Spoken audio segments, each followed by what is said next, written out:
ब्रह्मपुत्र के किनारे ये पवित्र नगरी और पवित्र स्टेट जो 7 स्टेट के नाम से भी जानते हैं, हमारे लिए नॉर्थ ईस्ट ये माननीय प्रधानमंत्री जी के शब्दों में ये हमारे भारत का गौरवशाली दरवाज़ा भी है दुनिया से परिचित कराने का। इस नाते से भी इसका बहुत महत्व है।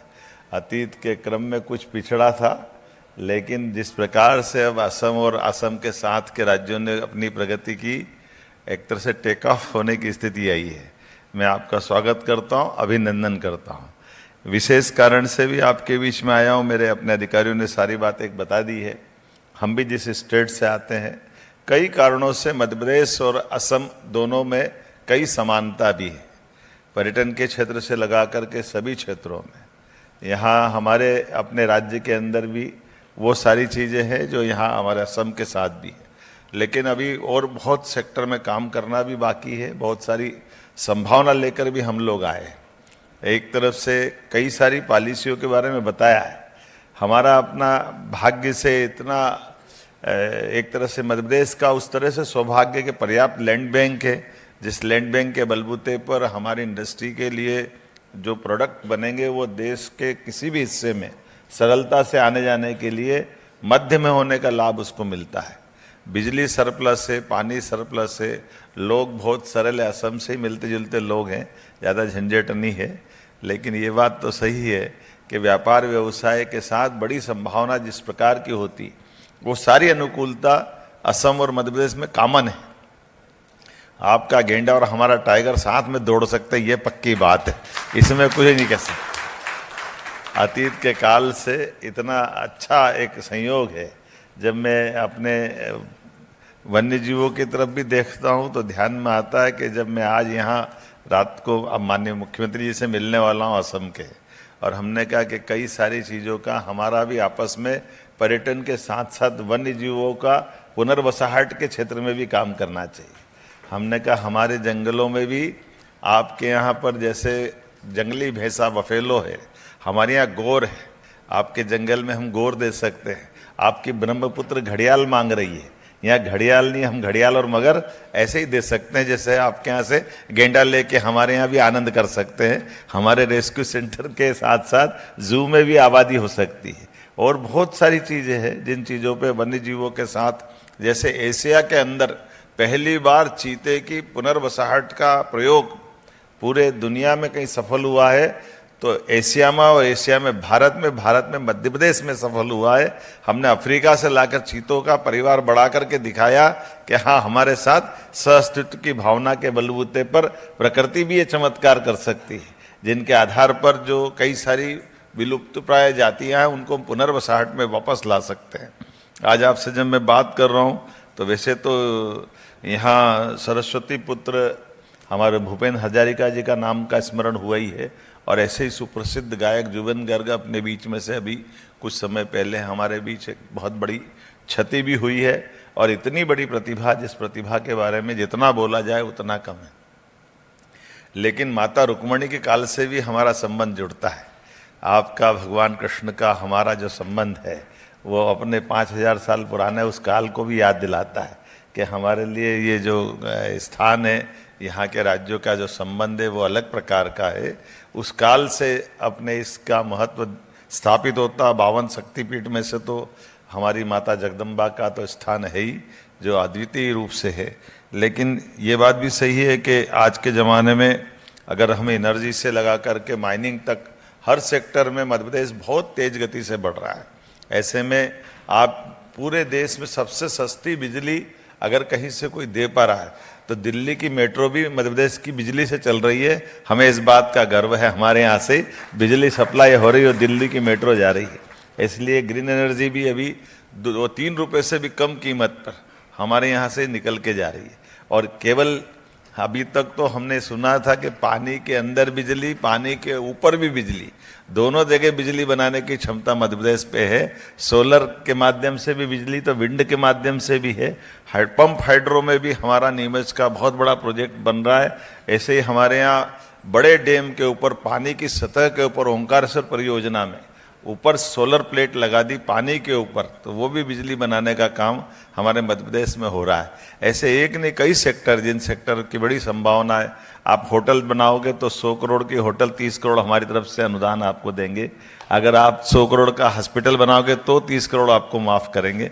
एक तरह से बिजनेस को बढ़ाने के लिए सभी सेक्टर में समान रूप से जितने प्रकार से हो सकते हैं, अगर आप रोजगार आधारित इंडस्ट्री लगाते हैं तो रोजगार आधारित इंडस्ट्री में जिसमें रोजगार मिलता है, तो वैसी वही कॉटन इंडस्ट्री हो, रेडीमेड गारमेंट्स का अभी भारत का सबसे बड़ा हमारा पीएम मित्र पार्क माननीय प्रधानमंत्री जी ने लोकार्पित किया है, जिसका भूमि पूजन के साथ हमारी वहाँ की लैंड भी हम देते जा रहे हैं। बड़े पैमाने पर प्लेयर आ रहे हैं, लेकिन प्लेयर्स के साथ वहाँ जो रोजगार वाली इंडस्ट्रियाँ रहेगी, पर लेबर 5,000 रुपया 10 साल तक 5 साल तक हमारी तरफ से अनुदान देंगे। अगर आप रोजगार आधारित इंडस्ट्री लाते हो तो बिजली, पानी, सड़क बाकी तो देंगे ही देंगे, लेबर के लिए भी हमारी सरकार उसमें मदद करने के लिए तैयार है।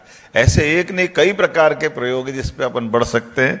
लेकिन आज तो आपके बीच में गुवाहाटी में आकर के मैं केवल दर्शन करने भी आया था, और दर्शन आपके दर्शन करने आया था। हमको मालूम है 3 देवी है इस दुनिया के अंदर, 3 देवी में से एक देवी जगदम्बा है, वो तो आशीर्वाद देती है, उनकी अपनी महत्ता है। लेकिन ना बाप बड़ा ना भैया, सबसे बड़ा रुपया, धन लक्ष्मी को नहीं पूछो तो माता दिवाली मनती नहीं है पूरे देश की। तो दिवाली मनाने के लिए, हमारे किसी देश को आगे बढ़ाने के लिए, देश के लिए यशस्वी प्रधानमंत्री के नेतृत्व में सभी राज्यों में स्वस्थ प्रतिस्पर्धा अपने अपने राज्य की आर्थिक इकोनॉमी दृष्टि से मजबूत करने के लिए, और इकोनॉमी के दृष्टि से इंडस्ट्री से बढ़कर कोई स्कोप नहीं है। इंडस्ट्री का क्या महत्व है, इंडस्ट्री के लिए मैं कहता भी हूँ, उद्योगपतियों के लिए वास्तव में ये बड़ा महत्व का भी विषय है। उद्योगपति को हम छोटा नहीं कह सकते। अपने अपने घर में 2 रोटी तो सब खाते हैं, लेकिन उद्योगपति के माध्यम से कई घर में रोटियां बनती है, कई लोगों को रोजगार मिलता है। आप भी वो पवित्रता स्थान रखते हैं जिसके बलबूते पर ये दुनिया चलायमान होती है। आपकी अपनी बुद्धिमत्ता, आपने अपनी चपलता, आपकी अपनी रचना धर्मिता, इसके बलबूते पर न केवल आप व्यापार व्यवसाय में आगे बढ़े, आपके माध्यम से राज्य आगे बढ़े, राज्य के माध्यम से देश आगे बढ़े। इसी भावना के आधार पर एक बार आपका वंदन, अभिनंदन, बहुत बहुत धन्यवाद। भारत माता की जय। महोदय, आपके उत्साहवर्धक शब्दों के लिए हम आभार व्यक्त करते हैं। अब मैं जनसंपर्क के माननीय आयुक्त श्री दीपक कुमार सक्सेना जी से अनुरोध करूंगी कि वे कृपया धन्यवाद प्रस्ताव रखें।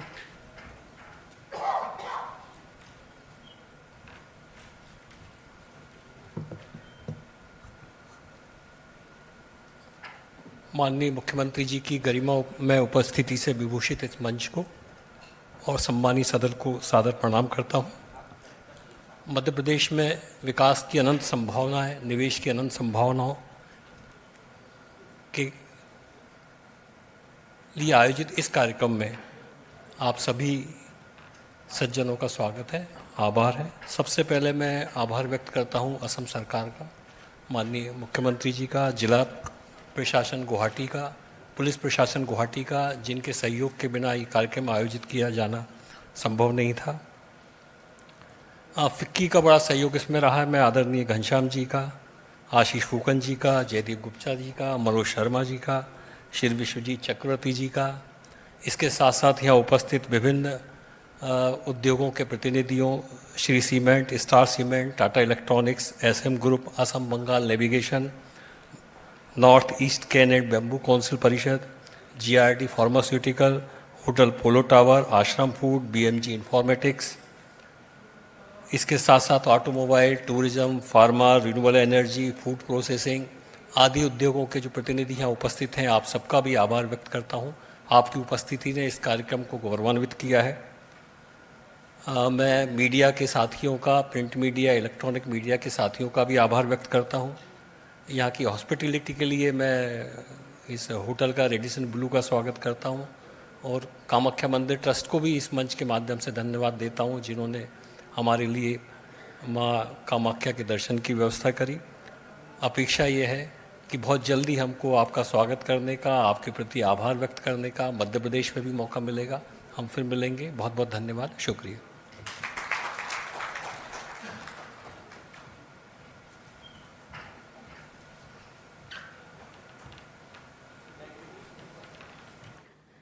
तो गुवाहाटी से ये तस्वीरें आप तक दिखा रहे थे। मुख्यमंत्री मोहन यादव का संबोधन आपने सुना। तो देखिए, मध्य प्रदेश में निवेश किस तरीके से हो सकता है, इसको लेकर रणनीति, इससे जुड़ी बातें, चर्चा यहाँ पर की गई। जो तमाम उद्योगपति यहाँ पर पहुंचे थे उनसे सीधा संवाद यहाँ पर मुख्यमंत्री मोहन यादव ने मंच के जरिए किया, संबोधित उन्होंने किया और ये बताया कि मध्य प्रदेश में निवेश की अपार संभावना है। और हमने देखा है कि समय समय पर मध्य प्रदेश में पहले जिला स्तर पर हमने देखा, फिर इंडस्ट्री कॉन्क्लेव का भी आयोजन किया गया और हमने ये भी देखा कि अलग अलग जगह से, देश के कोने कोने से लोगों ने रुचि भी दिखाई मध्य प्रदेश में निवेश को लेकर। और एक बार फिर से इसी मंशा के साथ मुख्यमंत्री मोहन यादव देखिए गुवाहाटी पहुंचे थे और निवेशकों के साथ उनकी यहां पर चर्चा भी होनी है। और ये तस्वीरें देखिए आपको दिखा रहे मंच की तस्वीरें, ये उस वक्त की तस्वीर है जब दीप प्रज्वलन के साथ इस कार्यक्रम की शुरुआत हुई और मुख्यमंत्री मोहन यादव ने यहाँ पर संबोधित किया। जो तमाम अलग अलग उद्योगपति हैं, अलग अलग क्षेत्र के, वो यहाँ पर पहुंचे हुए थे, उनसे उनको संबोधित किया, सीधा संवाद उनकी तरफ से हुआ। तो मध्य प्रदेश में किस तरीके से निवेश हो सकता है, इसको लेकर यहाँ पर चर्चा की गई।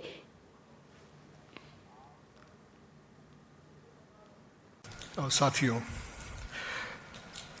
आज सुबह ही जब असम ट्रिब्यून में देखा एक advertisement from the Madhya Pradesh government, उसमें लिखा था एमपी और Assam a blending of tea and hospitality. तो मैं उसका उदाहरण हूँ कि मेरा जीवन करियर मैंने स्टार्ट किया था as a tea tester in a tea broking firm. अभी भी टी ब्लेंडिंग यूनिट में चला रहा हूँ, लाहे के चाय करके। मेरा चाय बिहार, आंध्रा और तेलंगाना में बिकता है। शायद नेक्स्ट मध्य प्रदेश होगा।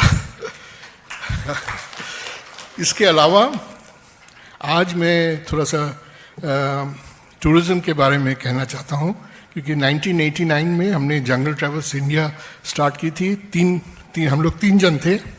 आज 300 से ऊपर हमारे यहाँ कंपनी में लोग काम कर रहे हैं। और 2003 में हमने रिवर क्रूज स्टार्ट किया था, India's first long distance river cruise, जिसके लिए Assam central government ministry of tourism ने हमको एक अवार्ड दिया था for starting a new product in the tourism sector. उसका भी 20 साल से ऊपर हो गया है। We have started with 1 ship, now we have 4 ships in on the Ganges and also in the Brahmaputra, और हमारा 5th ship is on a design stage। तो प्रोग्रेस हुआ है। साथ ही साथ मैं जैसे आपको शेयर कर रहा था डिफ्लू रिवर लॉज, जहाँ Prince William and Kate had stayed with us, plus over the years it has gained a name for itself. We are now planning to invest in Manas National Park. Both Manas and Kaziranga are World Heritage Site. So tourism is important for us. In fact, एक बार मैं अहमदाबाद था, वहाँ के मुख्यमंत्री ऐसे conference में आए हुए थे एज ए चीफ गेस्ट, और बातें बातों में उन्होंने कहा कि टूरिज्म हैज़ द पोटेंशियल। और वो सज्जन थे नरेंद्र मोदी जी। ये करीब 2008-9 की बात कर रहा हूँ। उसके बाद नरेंद्र मोदी भाई साहब जब प्राइम मिनिस्टर हुए, लाल किले से ही was the first person to talk on tourism. उनसे पहले कोई मिनिस्टर ने कुछ नहीं कहा था टूरिज्म के बारे में। तो you can understand, he understands that tourism से you can create jobs, and not only पैसे जो टूरिस्ट लाते हैं इंडिया में खर्च करते हैं, उससे इकोनॉमी में बढ़ावा आता है, प्लस लोगों को काम मिलता है। एक ड्राइवर से लेकर हैंडीक्राफ्ट और जो होटल में काम करते हैं, सबको ये काम मिलता है। तो इसलिए this is a sector that is close to us and we are keen to invest in Madhya Pradesh if all goes well. Or any investor or entrepreneur like us, we look at return on investment और माहौल कैसा है। और आपको सब जानते ही हैं कि हमारा माहौल आफ्टर नरेंद्र भाई Modi has taken over as the prime minister, पहले शुरू में इतना मालूम नहीं था, लेकिन अब देखने लग गया है कि look at the roads. Guwahati to Kaziranga पहले 5 घंटा था, अभी 3 घंटे में पहुंच जाते हैं। सो इस सेक्टर में काफ़ी उन्नति हुआ है और लोग यहाँ इन्वेस्ट करना चाहते हैं। एयर इंडिया और इंडिगो 1800 एयरबस का ऑर्डर दिया है। अब सोचिए किस लिए दिया है, क्योंकि they see that in the coming years we are going to progress and there will be so much of tourist both inbound and outbound that हमको प्लेन की ज़रूरत होगी। उसी तरह से असम में या हर जगह टूरिज्म में एक बूम आने का है। हम लोग करीब 10-15 साल चाइना के पीछे हैं, लेकिन नेक्स्ट 10-15 ईयर्स में ये बूम आएगा। 7 to 8% जो जीडीपी ग्रोथ है वो अगर चलता रहे, यू विल सी ए विकसित इंडिया बाय 47। और उस लहर को साथ हम लोग चलना चाहते हैं, सो दैट हम भी अभी इन्वेस्ट करें तो 10-15 साल में हमारा जो बिजनेस है उसका इम्प्रूवमेंट आएगा। इन शब्दों के साथ, इन ऑप्टिमिस्टिक जो एनवायरनमेंट आगे है जो हमको दिख रहा है, शायद मैं गलत भी हो सकता हूँ, लेकिन this is what I feel and I feel that we should invest now in Madhya Pradesh. आप लोग इतने दूर से आए हैं, आप सबका यहाँ स्वागत, और आगे हम सोचते हैं कि हम लोग एक साथ काम कर पाएंगे। धन्यवाद। धन्यवाद महोदय। अब मैं श्री सीमेंट के joint vice president projects Shri Manoj Kumar Sharma ji से निवेदन करूंगी कि वे इस सभा के साथ कुछ शब्द साझा करें।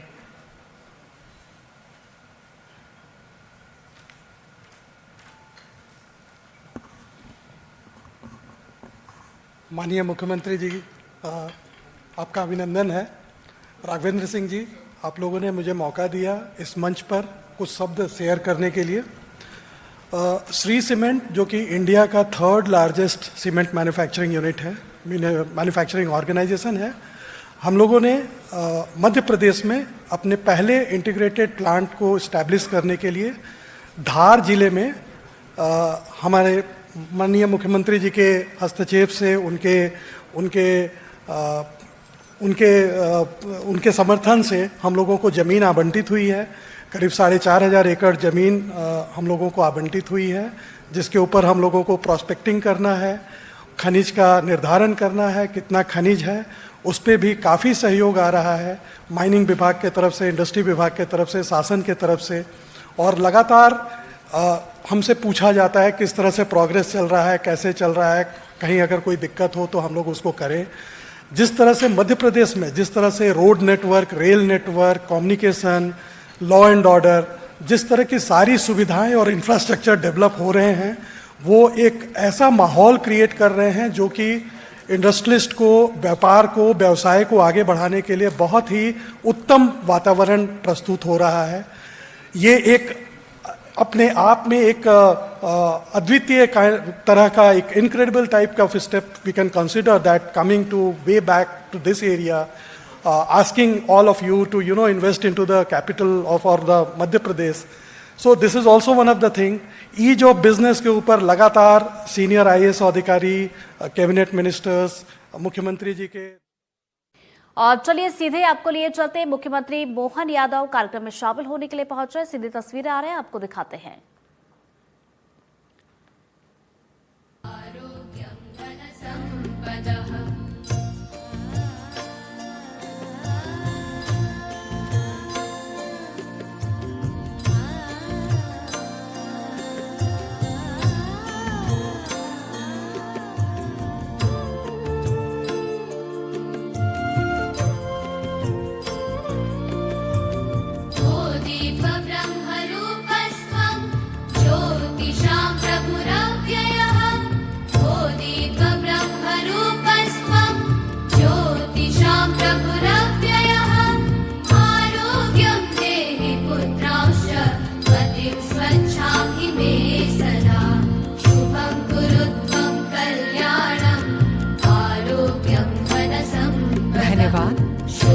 आप सभी से निवेदन है कि कृपया अपना आसन ग्रहण करें।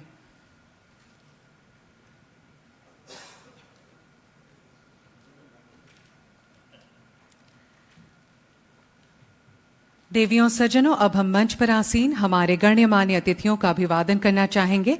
सर्वप्रथम हम अभिवादन करना चाहेंगे हमारे मुख्य अतिथि मध्य प्रदेश के माननीय मुख्यमंत्री डॉक्टर मोहन यादव जी का। मैं औद्योगिक नीति एवं निवेश प्रोत्साहन विभाग के प्रमुख सचिव श्री राघवेंद्र कुमार सिंह जी से अनुरोध करूंगी कि वे कृपया उनका स्वागत करें।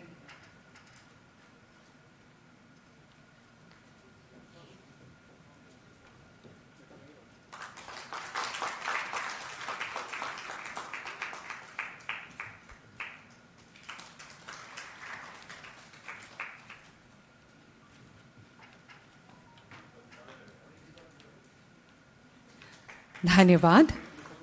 अब मैं श्री सिंह जी से पुनः निवेदन करूंगी कि वे कृपया डॉक्टर घनश्याम दास धनुका जी का अभिवादन करें।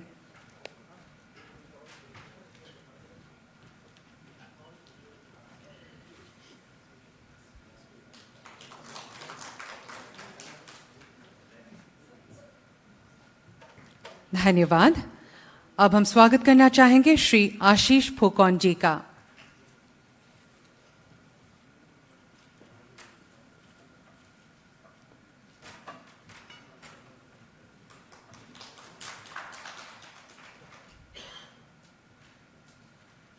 धन्यवाद। अब हम स्वागत करेंगे श्री मनोज कुमार शर्मा जी का।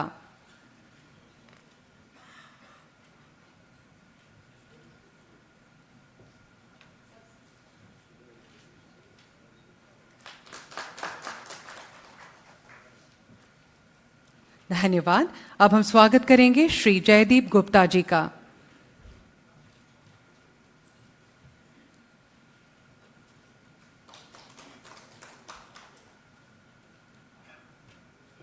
धन्यवाद। अब हम स्वागत करेंगे श्री विश्वजीत चक्रवर्ती जी का।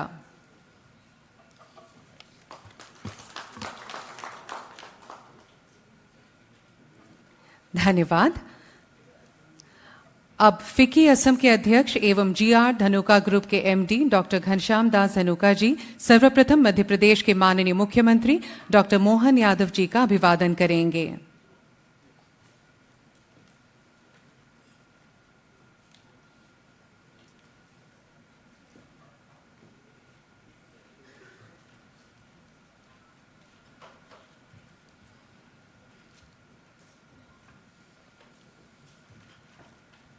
He is being felicitated with traditional items. धन्यवाद। अब वे औद्योगिक नीति एवं निवेश प्रोत्साहन विभाग के प्रमुख सचिव श्री राघवेंद्र कुमार सिंह जी का अभिवादन करेंगे।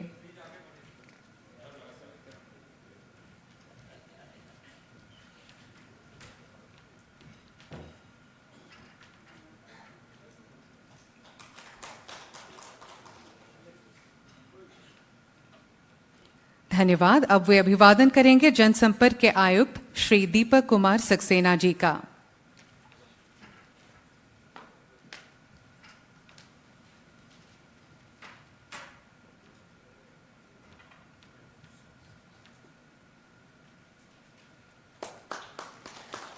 धन्यवाद। अब वे स्वागत करेंगे MPIDC के प्रबंध संचालक एवं माननीय मुख्यमंत्री मध्य प्रदेश शासन के अतिरिक्त सचिव श्री चंद्रमौली शुक्ला जी का।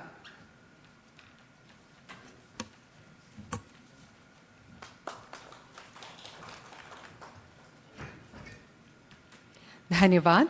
अब मैं फिकी असम के सह अध्यक्ष एवं BMG इन्फॉर्मेटिक्स प्राइवेट लिमिटेड के माननीय निदेशक श्री जयदीप गुप्ता जी से अनुरोध करूंगी कि वे कृपया स्वागत भाषण प्रस्तुत करें।